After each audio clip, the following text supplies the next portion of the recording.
What's up? I'm back. I'm gonna hit you with a little Sci-Fi Decoded today. It's been a while since I've done Sci-Fi Decoded. I'm gonna talk about the movie everybody's talking about, Avengers. I'm a little late, but I'm gonna do it from a different angle. Um, I'm instead of I know this might be a little outrageous, but instead of decoding actual part one, well, there's gonna be more than one Avengers. This is the first Avenger movie. Instead of decoding the actual movie, I'm actually going to decode the character at the end of the movie. If you looked at, when the credits came, there was a little spoiler, and the character that that they showed was a character called Thanos. Um, if you're just looking at the movie without reading the comic book, it just looks like a purple guy to you. So you're like, okay, you don't really think much of it. But for all people who have are comic book fans, they know that Thanos probably, I would have to say, probably the baddest character villain in the Marvel universe. Where most of the times when he got on his game, it took more than one. It took sometimes the whole universe, the whole all the superheroes to conquer him. Um, Very interesting character, and part of the reason why he's very interesting is because he didn't really even just, I would say, it's not even just for his power. When you really look at him, when you research him, research his fictional biography, you see where he was kind of like a self-made man. He was a member of an alien race, but he was like a mutant amongst those aliens. So imagine the alien race has superpowers. So he had that, but he was also a mutant, which we all at my channel like to say is Messiah seeds, or if you're into New Age information, you say star seeds.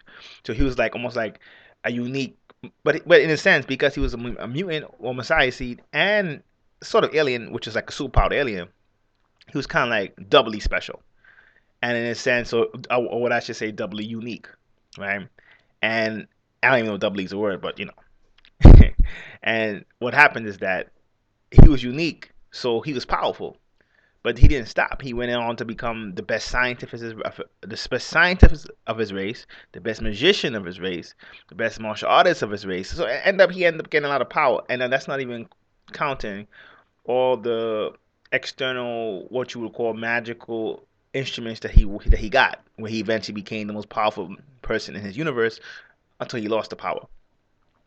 Interesting because when I see Thanos, I see humans, and that's the interesting part. I could get into Avengers one; it was a great movie. I liked it. By the way, I was a big Avengers fan when I was a kid, big X-Men fan, but I always respected Avengers. The movie itself was excellent. I don't even want to get into it in too much detail. I would say this though, the movie in general did have a lot of little symbolism that is very symbolic of now, and I would say it's actually more of a lead into what's going on now than an actual Avengers story. But that's a whole nother story. That's a whole nother story in itself. But then when I saw them bring Thanos in, it really made a lot of sense because, in a sense, we always talk about planetary quarantine and yada yada yada. What does it mean? Interesting because Thanos in himself is so symbolic of humans. And then you may say, what are you talking about? Because Thanos is obsessed with a character called Death. He's always trying to sometimes kill. Death is basically like a female cosmic being that's symbolism of death in the whole Marvel universe, right? He was always trying to get her, impress her. Sometimes he'll kill the whole universe to try to impress her. And it's interesting because when you look at it from that perspective, you realize that Thanos in itself was doing it for love. All the crazy stuff he ever did. And in a sense, he wasn't, when he was born, even though he was born powerful, he wasn't born like that level. Like when you start talking about Death and Galactus, and those are like cosmic beings. Like, when I talk about the gods and you talk about immortals, and you're like, you have the highest alpha immortal, the gods be like level one, which is beta immortal. So like alphas be like level four, the gods be level one. It's almost like Thanos was like level one at best. Maybe he was unique, so he might be level two, talking all the way up to a being who's level four. Now understand this: in the mortal world, a level four being is probably, and I don't mean level four Messiah, I mean level four immortal, totally different level. A level four being, what we call a god, which is like a level one immortal, is much closer to where we are than they are to level four immortal. So when you look at it from that perspective, Thanos, obviously had no business even number one knowing what death is. Number two, interacting with her enough to even try to even impress her. So when you look at it from that perspective, he actually got to that level through hard work. Basically, he conquered magic, he conquered arts, he conquered, you know, science. He did all that. He acquired external, what do you want to call weapons or stuff like that to acquire more power. And in a way, the thing that a lot of people miss is at least 3 to 4 times Thanos has actually conquered the whole Marvel universe, right? And for some reason, at least especially 2 times, I'm going to talk about one of them called Infinity Gauntlet. But in all 3 times, he lost, and he lost by like stupid things, like he just forgot to do certain things, and somebody just comes up and like I'll give you an example. One time in what they call the Infinity Gauntlet, which I'm going to talk about more detail, he basically acquired these rings of power, and they were on a glove, and he beat everybody in the universe, where he no longer needed his body, right? So he basically transcended time. He was like in a like I don't want to say astral form, but in a form much higher than spiritual. But the glove was still how he had the power. The glove had rings on it, right? And he basically after all that he could basically see everything. He could see through time. He could see when stuff before it happens. And basically he lets this basically retarded girl who wasn't even she couldn't even think grab the glove and take it for herself. So imagine it's like leaving your door open and it was and even though you can see the future, you leave the door open and somebody comes and still robs your house. So then another character goes up to him and says, "Well, you know, this is keep happening to him. Like every time he loses, it's stuff like that. It's never really by somebody beating him. He basically beats himself. And every time that happens, it looks like wow, how did we? Everybody says, how did we win? We were lucky to win it. And then another character called Adam Warlock goes up to him and says, you subconsciously know that you're not worthy of having that power, and subconsciously you end up giving it up. This is an interesting fact because even when I'm talking about all this immortal level 4 and level 1s and messiah seeds, in the end of the day, all humans and even aliens are on the same path, and immortals. And where you are on the tree just sometimes has to do with your age, sometimes has to do with your ability, sometimes has to do with how much you have control of your ego. But at the end of the day, we're all on the same path. And so what it really means is with good intentions, with hard work, you could actually get to level 4 immortal, believe it or not. I know it sounds crazy. Um, it's not like I doubt you're gonna go from human to level 4 immortal, but you could go from human to level 1 and then climb up. In a sense, what happens is through hard work, anything can happen, and determination. The real key is though, is that when you get to level 2, level 3, level 4, the one thing stands out, or it should when you climb in that ladder. You start to realize, look in the mirror, and you realize, oh my God, I'm not the one. Meaning that no matter how far you are, you're just a servant of the source. Your instrument, the source. So whether you're level 4 immortal or just a regular person, you're all supposed to do the same thing. The source doesn't favor the level 4 immortal, just like it doesn't favor the regular person. It treats everybody the same.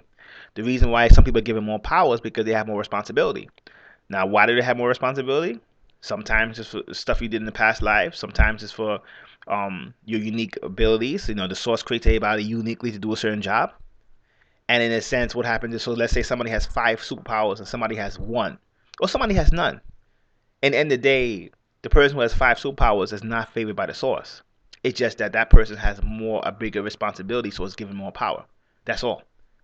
And if you want that gift, first of all, if you want that responsibility, first you should ask why. Because if you just wanted to get power, then it doesn't work like that. But if you wanted to actually help people and actually serve the source better, then it might give it to you. But if it gives it to you, you're gonna have to prove yourself, and you have to prove yourself by actually enduring a lot of stuff and do hard work.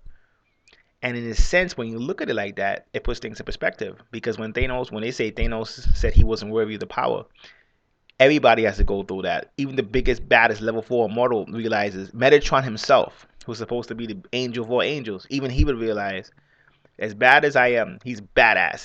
They call him Metatron because his power is so powerful. You sometimes think he's the source, right? As badass as he is, he even says he's just a servant as well. In fact, he's more of a servant than somebody who's a regular human. Somebody who's a regular human can create delusion and live their whole incarnation of egotism, right? And just live their whole world where it just revolves around them. When you get to Metatron's level or any being like that, you realize, oh shoot, no, you can't. You're actually a servant and you can't even delude yourself. So in a way, you realize you just had that position because you actually know that, and other people don't, and you have the hard work and the good intentions to keep getting gifted, keep getting responsibility. Because it's like you know how it goes. You conquer one responsibility, they might give you more responsibilities. Before you know it, you got two, you got three, you got four, and each time you get more power, more and more awareness because you need more knowledge, more power, more awareness to do that special job. So in a sense, you got the power, but power is an illusion in itself. Power is only given to you to actually do a job. And the key is, this is why a lot of people don't understand the immortal world. Even a lot of spiritual masters that you call spiritual masters, this will always happen to them. They make contact, they get energy, they get responsibility, and then they say, I'm the one. Once they say they're the one, the power starts to retract itself. The energies, the cosmic forces pull it back from them. Once it pulls back for them, they're slowly going back into what they were, like a normal person. Now, sometimes it could take 10 years, sometimes it could take 20 years, sometimes it could take 100 years. But eventually, that's why if you look at most spiritual masters, they die like regular people, 80, 90 years old. You don't see them living like how immortals or Siddhars and these guys used to live thousands of years. You don't see that anymore. Why? Because they confuse themselves with being the source. So in a sense, when they say in the comic that Thanos was in a sense not worthy of the power, that's why he would always conquer the universe and then lose it. That's symbolic of all humans. When you're on the level that you are now, watching the video, you might want superpowers, you might want to be Jesus, or whatever stuff, all that other good stuff. But at the end of the day, you realize that whether you believe Christ is not existing or not, the one thing you could say, let's say he did exist, he wasn't any different than you were. The only difference is he had a lot of responsibility in his head. He understood it, and he just took it. And then because he had a lot of responsibility with hard work, he ended up getting a lot of powers. Now, if you don't want to work hard, you're not going to get that. Now, of course, you're going to tell me about people who have powers and they're evil. Yeah, but even then, as Hector Martinez said a long time ago, even supposedly people who have their gifts, powers, and they're not serving, they actually serve themselves. Most of the time, they either lose it quickly, or even if they don't lose it quickly, they probably were on the good end and then they switched. That's possible.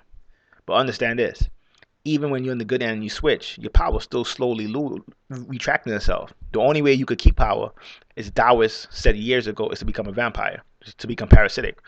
So any evil, so-called evil person that you mention who has power and they're not serving or they're not doing certain things, they probably only have it because people like us allow them to have it. It's kind of like you get a job and you know your boss or the company has power because we allow capitalism to exist. Basically, the way it is. Animals don't have capitalism. And I'm not gonna get into socialism, communism, capitalism stuff. What I'm saying is that things exist because we allow it. And in a sense, when you on the negative end, you could get power, but you probably could get it through making other people suffer. That's not the type of power I'm talking about. So when you look at it from that perspective, you realize that not only is Thanos us, in the character called Thanos, there are things embedded that actually teach you subtly how to break quarantine. If you look at the character Thanos, he was able to go to many universes. He's a Marvel character, but he went to DC, he went to many universes, and he could do it anytime he wants. Basically, he wasn't in quarantine, basically. If you look at him, how did he do it? He conquered science, he conquered arts, he conquered martial arts, he conquered magic. He got all kind of magic trinkets. But look at the subtleness behind it. Most people don't realize what is keeping you in quarantine, right? Why when you pray for something it may not come, or when you think about something you want to get money, you want to get whatever you want to get, why doesn't it come? Because you have no energy, like I told you before. But what is energy? Energy goes to different states. So when they talk about the five elements, the first energies that you really start to encounter the five elements: fire, water, wind, earth, and spirit, right? Most people don't even know that at all. If you don't even know that, then you're definitely not even close to breaking quarantine. You're not even close to taking control of your life, because even magic is run on that. Basic human magic is run on that. When somebody uses plants or kills an animal, that's the earth element. When you're doing spiritual rituals and praying, that's the spirit. When you're drawing a little water in your stuff, that's the water element. All those are different energies. And if you're not even aware of the five elements, you're definitely not breaking quarantine. But it goes like this: five elements, right? I'm not gonna even say you conquer, but you get balance in them. The next barriers you're gonna get into is the planets. Think of it. That's why you have the days of the week. Days of the week were met because the occult world basically used to do certain things on certain days. And so Sunday for the sun, Monday for the moon, yada yada yada. So then after the planets, the next thing you encounter, I mean after the elements, the next thing you encounter is the planets. So basically think of it like this. You got the five elements of Earth. You really can't start interacting with Mars and Venus unless you kind of conquer Earth first. So, and when I say conquer the planet or even get into the planets, remember this: each planet has a spiritual system, or has um, it's associated with spiritual tools.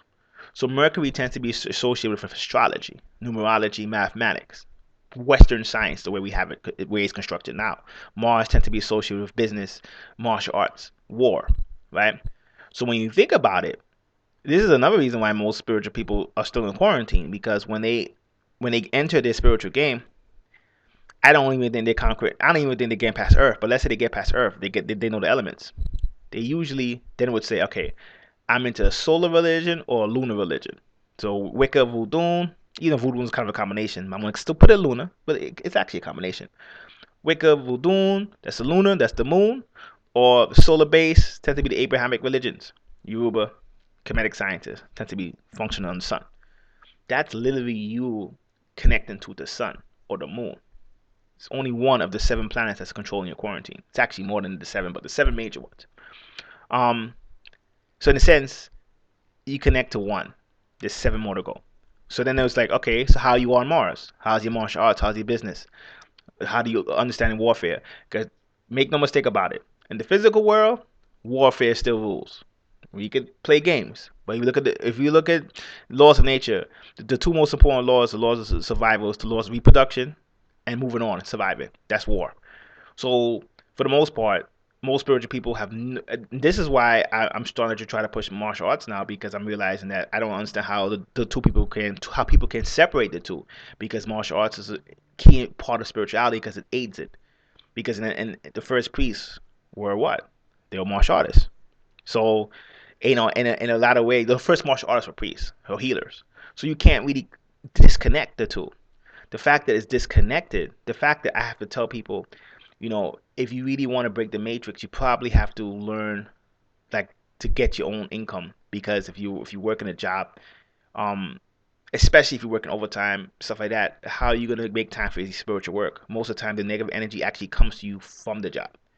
So little things like that affect how spiritual you could get. And so what's that? That's business. So it could cross into Venus as well. Venus tends to be romance, money, but more investing. A little different than business than Mars, but they're connected. Mars and Venus, obviously. So in a lot of ways, after you get to the elements, the planets, what you have to get to next. And even after that, like I even said, before you even honestly, before you even get to the planets, there's something what I like to say: sound, time, very important. Because when they say you're supposed to live in the moment, that's actually you living in real time. Most of us don't. Most of us live in a matrix time. So when I talk about animals and stuff like that and shamanism, there's a reason why I talk about that. When you look at animals, they start to get up 6 o'clock in the morning. They start to go to bed at a certain time. If you look at plants go to bed when the sun goes down. That's them living in the rhythm of time, real time. So when you live in an artificial time, you're not really connecting to the time. Time is a power. Time is a force. Time is a way to perceive different changes. So when you're not living in time, it's almost like you can't do anything else. You can't get the elements, you can't get anything. Because in a way, time is controls all time actually controls quarantine because time is based on planetary bodies as well for some people in terms of how they tell time. The year the sun goes around the moon, I mean the planet goes around the sun, stuff like that. That's connecting the planets to time, how we even perceive time. So in a lot of ways, time is just as important as the elements and the planets. So you got seven planets, you got five elements, and then you got time. It's 13. Sound. Sound is another reason why it's keeping the matrix. Sound, for the most part, everything's based on that. So when you're poor, when you're healthy, that's basically sound. The sound of poverty, the sound of illness, it's the exact same sound. So usually when your sound is off, you're gonna be poor and you're gonna be sick. When your sound is good, you're gonna be happy and you're gonna be wealthy. This is why Lakshmi of India, Oshun, Ishtar, they were both known as goddesses of wealth and physical wellness. Why? Because it's the same force. The reason why it doesn't work for most people is because they wait till they're poor to go to luxury and Ishtar and Oshun. You can't wait till you're poor. You actually have to keep that sound coming, because in the ways like you're an instrument. The Matrix is designed to keep you poor. The Matrix is designed to keep you in a unaware. The Matrix is designed everything bad you could think about to keep you unhealthy, because that's what quarantine is. You have to learn to override that. And in a sense, when you talk about Thanos and you talk about how he had something called the Infinity Gauntlet, what did it say? He was able to conquer space, time, and reality, right? It was 5 rings for 5 key powers. That in itself is telling you he found something to break quarantine. You break quarantine by being balanced in all the elements, by being balanced in all the planetary powers. So, whereas a spiritual person may say, I'm too spiritual to like sports, I'm too spiritual to enjoy going to a club. And a matrix person may say, I don't care about spirituality. I don't care about this. I want to live my life. The person who really is on the path of the immortality, of breaking, of taking control of the environment, can do both. That's the key. May sound messed up for people who just want to be spiritual, but you gotta be able to do both. And if you can't do both, your soul is not going anywhere. You could ascend, but you're ascending, and like I said a long time ago, on the upper levels of Malakuf. Malakuf has many levels. You're not ascending past this. So in order to break Malakuf totally, your spirit and your ego self has to become your higher self and ego self have to become one, literally. So you need both. If you only have one, you're not gonna break Malakuf. You could go to upper level of Malakuf, but you're not breaking it, and that's the key. So a lot of ascended masters are just trapped in higher dimensions than our own, but they're not in the highest dimensions, and that's the key. So when you get into Thanos, Thanos represented that. That's why they created the character. He was a man in science, the man in spirituality, the man in martial arts, everything. Why? Because in a sense, he conquered everything around him. And the reason why, when he conquered everything around him, he was able to control his own reality. When they say control his own reality, that was symbolic of him taking over the Marvel universe. But then once he took over the Marvel universe, he realized that there's something greater than him, and that's why he said, "I'm not worthy." That happens to every immortal, from Thor to Jesus, whatever so-called mythical character you want to come up, happens to all of them. If it doesn't happen to them, they become like Satan and Apep, who they end up trying to conquer the universe, and they find that they can only conquer punny humans like us who believe it. But Satan is only a big deal in this dimension. That's why, because eventually we all have to realize we're all just servants. You don't see ants worshiping lions, even though lions are more powerful than ants. Ants like, hey, I got my own life, like my own kingdom. That's how it is. And at the end of the day, it happens to all of us. We all end up saying, "Oh wow, I'm not the one." That's what Thanos is about, and I think that's why he's gonna be the next character in Avengers 2, because we're breaking quarantine, and there's no better symbol of breaking quarantine than Thanos himself. So, until next time, peace.